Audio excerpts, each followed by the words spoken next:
Good afternoon, all of you. In the last class, we completed till balancing redox reactions.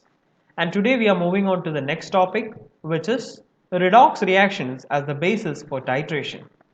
You all will be familiar about titrations in the acid-base method. So today we will have a brief introduction about titration, then move on to the redox reactions. So what is titration all about? What we are actually finding in titration? So in titration, we are finding the strength of a solution or strength of a given compound which we have. So it's not about quantity, it's always about the strength. So what is the difference between quantity and strength? For example, you are making coffee. So how much is the coffee powder which you are using? That is a quantity. And how strong the coffee is becoming, that is actually the strength. So it does not depend on each other much, because if you use a better quality coffee powder, you get good strength.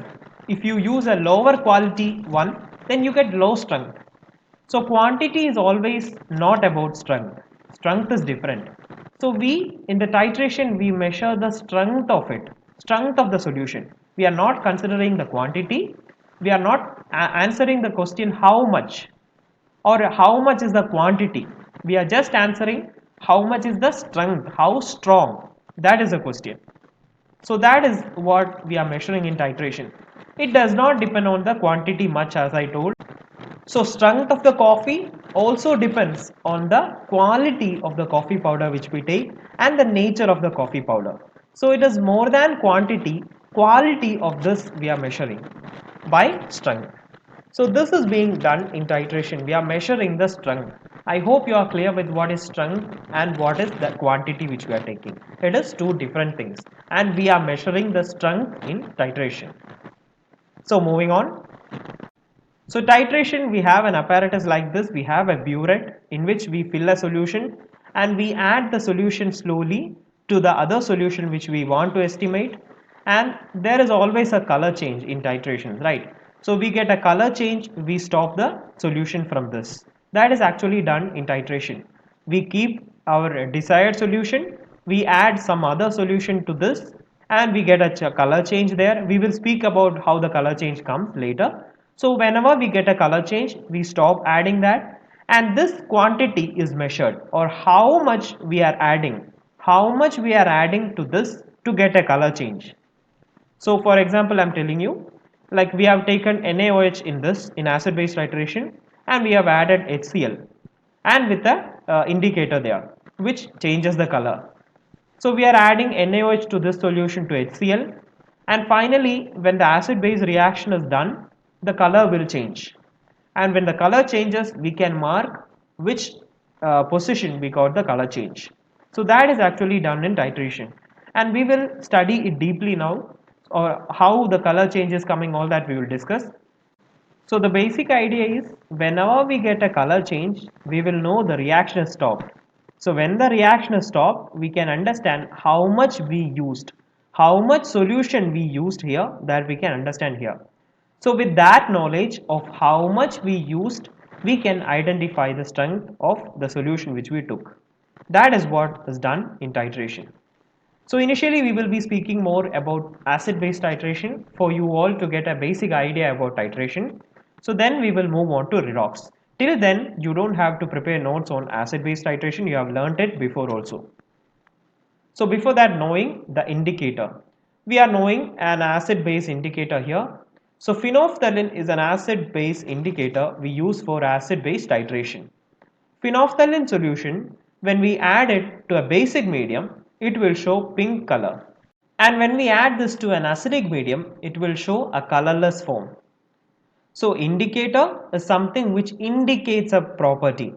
So we use indicators in vehicles, that is indicating whether the vehicle is going left or right.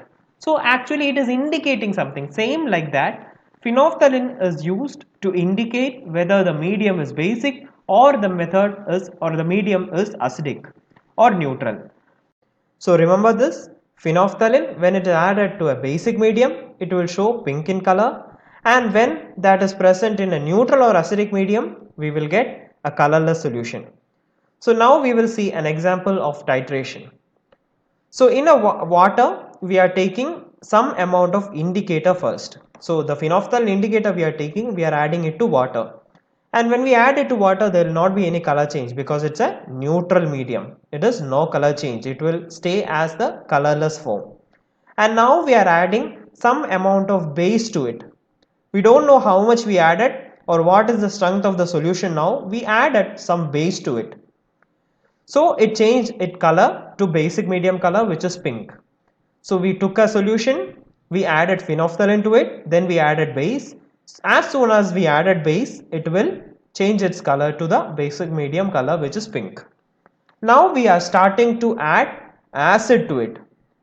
So when we start adding acid to it from this burette, the color change will not be there because more of basic medium is there. So some amount of acid we are adding first. So from the burette, slowly and slowly we are adding acid to it. So one acid, some amount of acid we added, some amount of base is neutralized.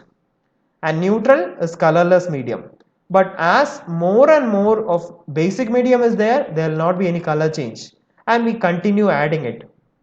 So we added some more of it, there is no color change. We added some more acid to it, there is no color change because more amount of basic medium is still there. So when more amount of basic medium is there, the color will be in basic color only. So we are adding acid more, and finally when it reaches the same quantity or same strength which is needed to neutralize this much, the color will change. Or neutralization is the process which is happening here. So base is converted to the neutral medium, right? So base is converted to neutral medium here. So slowly and slowly as I am adding acid, when this amount is equal to this amount or this strength will be equal to this strength, the color will change back to neutral. This is what we do in titration. So first we added base to it, slowly and slowly we added acid. So as the acid is adding, it is getting neutralized.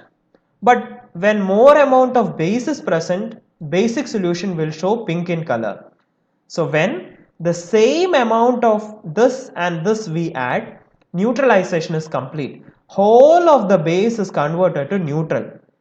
That point the color is changed to colorless. So basic color changed to neutral color.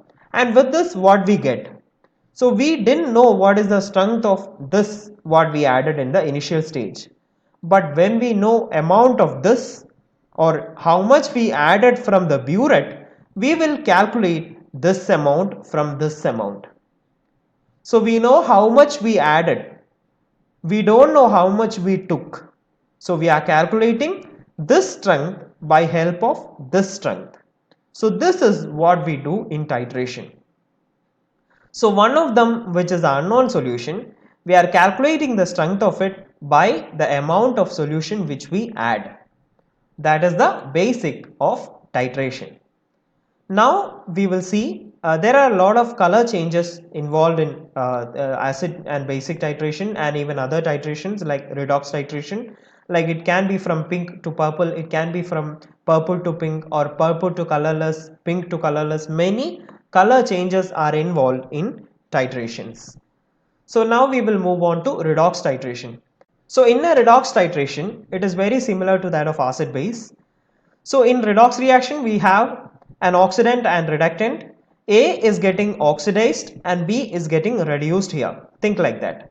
And we need to find the concentration of B. We don't know the concentration of B here, and we have A here, which is a non-solution. So similar to acid base titration, we have a calculation that some amount of A is needed to oxidize or reduce some amount of B. That calculation we have. Like 10 moles of A is needed to oxidize 10 moles of B. So finally, we ended up using 20 moles of A. Then we can tell 20 moles of B also was present, right? So we know that 10 moles of A is used to convert B to this. So we can tell if we use 20 moles of A, 20 moles of B also will be present because equal conversion was there. 10 moles of A was used to convert 10 moles of B. Then finally, if we ended up using 20 moles of A, then we can tell 20 moles of B also was present in the reduction part. So this is how redox reaction works. One concentration will be unknown. The other concentration we know, or how much we need for the reaction we know. If that calculation is there, we can find out the concentration of B. That is what is done in redox reaction. So when we spoke about acid base indicators, we told that we use an extra indicator there, which is phenolphthalein. So it showed us whether it is in the basic medium or in the acid medium. But in some cases, when the compounds are only very much intensely colored, the compound only will show us the color change. There we don't have to use an extra indicator. The reagent act as an indicator. In that case, we tell it's a self indicator because the reagent only is acting as indicator. In redox reaction, first we will be dealing with such things like a self indicator. So when the reagent itself is intensely colored, we don't use an extra indicator. Here it itself acts as a self indicator. That only will show us the color change. We don't have to use an extra indicator. So example, we are considering a permanganate ion here. And the first reaction we are taking with KMnO4. So there we have present permanganate ion and it itself shows us the indicator. So this is the reaction which we are going to do first. So that this is the oxalic acid we have taken. We are taking the redox reaction of oxalic acid and permanganate ion. And in this, the visible endpoint we get when the C2O4 minus or the oxalic acid is completely oxidized. So the reaction is all about C2O4 and MnO4 minus. This reaction we will see in an animation for better understanding. So this is the reaction what we have. Initially we will take oxalic acid, which is a colorless solution, in a glass vessel, and we add MnO4 minus. So as the redox reaction carried out, MnO4 and H2C2O4 is converted to CO2 and Mn2 plus. So this is the colored solution, the MnO4, the permanganate ion what we have is a colored solution, and the other one, the H2C2O4, is not a colored solution also, and the final products are also colorless solutions. So this reaction we will do, oxalic acid we have taken the colorless solution here and we are adding slowly the colored solution to it. So when the reaction is carried out, slowly when the MnO4 is added, it is converted to CO2 and Mn2, which is a colorless solution. So when the oxidation redox reaction is carried out, this will also lose its color. MnO4 we added to oxalic acid. After redox reaction, it is converted to CO2 and Mn2 plus. Hence, it will be colorless only.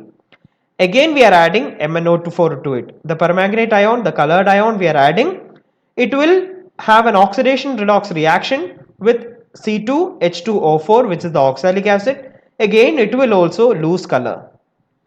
This lost color, again we are adding that also lost color. Again we are adding that also will lose color until this amount is completed, it will lose color. So when the reaction is carried out, it will lose color. And finally, we don't have H2C2O4 in the solution. It is all completely redox or all completely transferred to CO2 and Mn2 plus. So we don't have any H2C2O4 in the reaction. So again we are adding MnO4 minus. Now there is no oxalic acid to redox react with the MnO4 minus. So whatever we are adding after the reaction will be not decolorized. This color will exist in the solution and this will show us the color change. So the rest of the solution, whatever we are adding, will show a pink color to the solution. So till the oxalic acid was present in it, whenever we add MnO4, it will not show color because redox reaction is carried out there. But when the H2C2O4, the oxalic acid, is empty or it is no more, then whatever we add will not react. It will stay unreacted with its own color, and that color will be indicated as pink here. So this is the color change, or we can say we didn't add any indicator. MnO4 is acting as a self indicator here, or MnO4 is showing us the color. So this is the reaction between oxalic acid and MnO4 which is done in titration. So initial stage we will have a quantity, or how much ever we have taken we know, and the final quantity what is remaining also we know. So with the difference between this, we know how much is the amount which we used here, or how much KMnO4 we used to complete the reaction.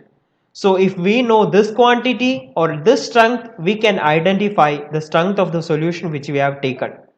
It's not about the quantity but the strength. So how much is the strength which you have taken here, that we will understand by how much the solution which we used here. This is the basis of titration. So if there is no dramatic auto color change, there we need to add, or there we need to use an extra indicator or the external indicator as we discussed in the acid base titration. So Cr2O7 2- is an example there. There is no much color change, or here we use dichrometry, or dichromate ion is used.